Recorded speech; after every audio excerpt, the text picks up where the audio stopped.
Director Chief IVF Consultant jong ke Janitva IVF Center Guwahati Assam ke Dr. Arpita Sarma minta lawan kenang senong bak Shillong ban aya kubor ke baha shiki shijur ki bamla satya ban yok khon na kada ko jing lingki ke Dr. Arpita Sharma kelapha ia kan ke kubor shiki shijur ki bam yok khon sho la bon snam hadim gladap ya tho shongkurim kelap ban wan Children's Hospital ke jaga sumar ke berhak senong pok se Shillong ban ya Shillong komnu ban ajing sumar ki la ka jing bam yok khon ke na ka jing lingki jong kin thai lani na ushin rang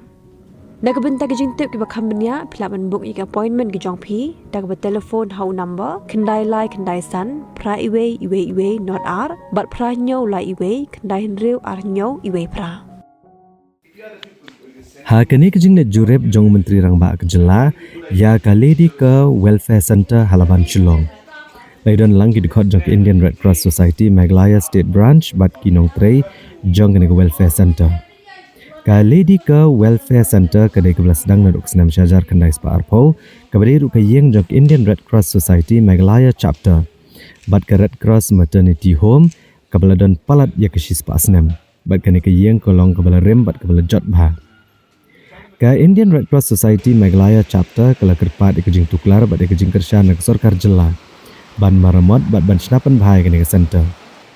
ka Indian Red Cross Society Kelepen pau ba ke Red Cross Society Meghalaya chapter kala ai kejing syakri hak kot kakya kam tamigi kena